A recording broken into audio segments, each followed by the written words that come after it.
సీజన్తో సంబంధం లేని నిత్యావసరాల్లో ప్రధానమైనవి పాలు, కూరగాయలు. ముఖ్యంగా తీగజాతి కూరగాయలైన బీర, సోర, పొట్ల, దోసలకు వేసవిలో మంచి మార్కెట్ ఉంటుంది. చలువ చేసే ఈ కూరగాయలు వేసవిలో అందివచ్చేలా ఒక ప్రణాళిక ప్రకారం సాగు చేస్తుంటారు రైతులు. అయితే సున్నితంగా ఉండే పప్పుదోస పంట వేసవి కాలంలో ఉండే అధిక వేడిమికి అంతగా తట్టుకోలేక చీడపీడల బారిన పడుతూ ఉంటుంది.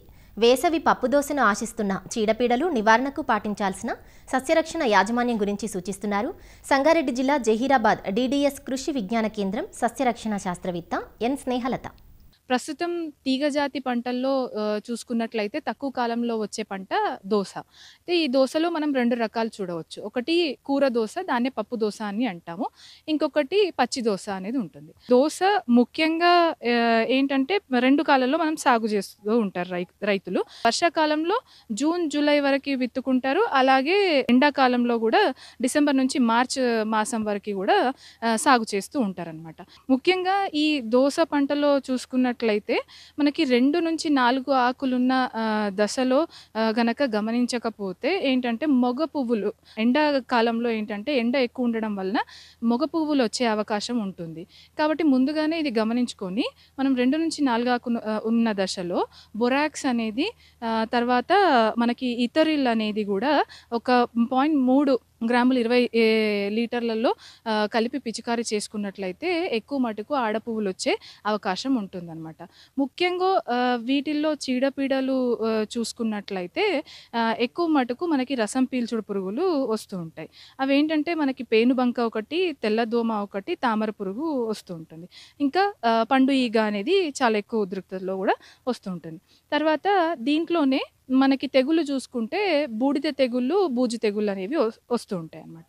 అయితే ముందుగా మనము రసం పీల్చుడు పురుగులు ఈ 3 ఏవైతే తెల్లదోమ, తర్వాత తామర పురుగు, ఈ పేనుబంక ఉంటుందో ఇవి ఎండ ఎక్కువగా ఉన్నప్పుడు, తేమ శాతం తక్కువగా ఉన్నప్పుడు ఇవి ఎక్కువ వ్యాపించే అవకాశం ఉంటుంది.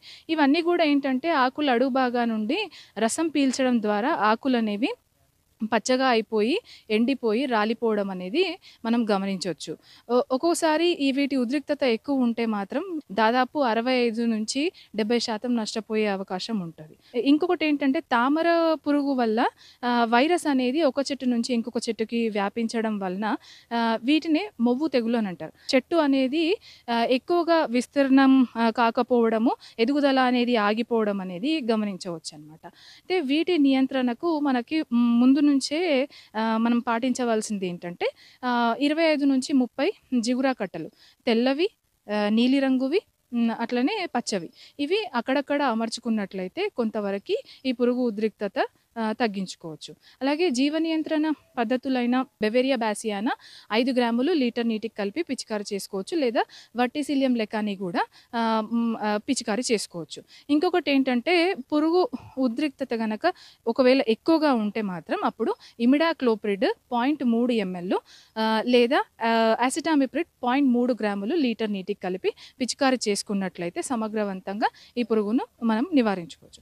ఇంకోటి ఏంటంటే పండు ఈగ ఇవి కాయలు వస్తున్న స్టేజ్లో, అంటే కాయ పక్వానికి ఉన్న స్టేజ్లో వీటి యొక్క రెక్కల పురుగు గుడ్లు పెట్టడం ద్వారా పొదిగిన పిల్ల పురుగులు అనేవి కాయలోని గుజ్జు మొత్తం తినేయడం ద్వారా అనేక రకాల శిలీంధ్రాలు అనేవి ఆ రంధ్రాల నుండి వ్యాపించి మొత్తం కాయ అంతా కుళ్ళిపోవడం ఒకటి, తర్వాత దుర్వాసన రావడం అనేది గమనిస్తూ ఉంటాం అనమాట. పిల్ల పురుగులు ఏవైతే ఉంటాయో అవి మట్టిలో పడి కోశిష్ట దశలు మట్టిలో జరుగుతాయి కనుక వీటిని ఎట్లా అంటే మనం ముందు నుండే ఈ పురుగునికి గమనించుకొని వీటికి సంబంధించిన ఫ్రూట్ ఫ్లై ట్రాప్స్కి, అంటే ఈ కూరగాయల్లో పెట్టే ఫ్రూట్ ఫ్లై ట్రాప్స్ ఏవైతే ఉంటాయో అవి 25 నుంచి 30 వరకు ఎకరానికి అక్కడక్కడ అమర్చుకోవడం ద్వారా పురుగుని మనము నివారించుకోవచ్చు ఒకటి. ఇంకోటి ఏంటంటే వేపపిండి అనేది వేస్తూ మనం మట్టిని కదిపినట్లయితే ఈ కోశిష్ట దశలు అనేది సూర్యరశ్మికి ఆకర్షితమయ్యి ఎండిపోవడం అనేది జరుగుతూ ఉంటుంది అనమాట.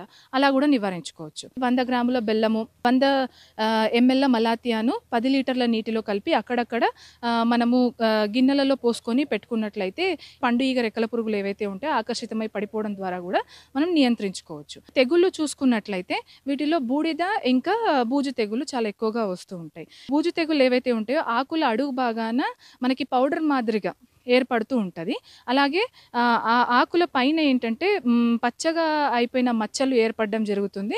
అట్లనే ఇవి మొత్తం అంటే చెట్టు మొత్తం వ్యాపించేసి ఎండిపోవడం అనేది గమనిస్తూ ఉంటాం.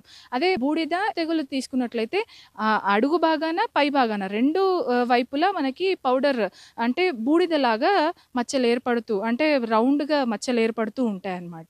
దీని ద్వారా ఏంటంటే ఒక చెట్టు నుంచి ఇంకో చెట్టుకి వర్షం పడినప్పుడు ఇంకెక్కువ ఉద్రిక్తత అవ్వడానికి అవకాశం ఉంటదనమాట. సేంద్రియ పద్ధతులలో పుల్లటి మజ్జిగ అనేది చాలా బాగా పనిచేస్తూ ఉంటది వీటికి.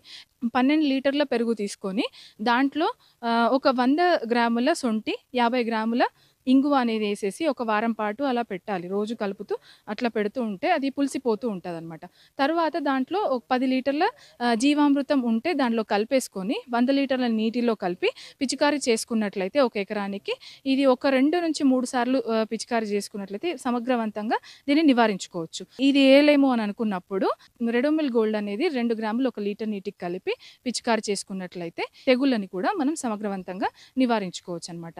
ఇలా అంటే పంట వేసినప్పటి నుంచి తీసేంత వరకి మనము కొన్ని సస్యరక్షణ పద్ధతులనేవి పాటించినట్లయితే మంచి దిగుబడులు సాధించవచ్చు రైతులు.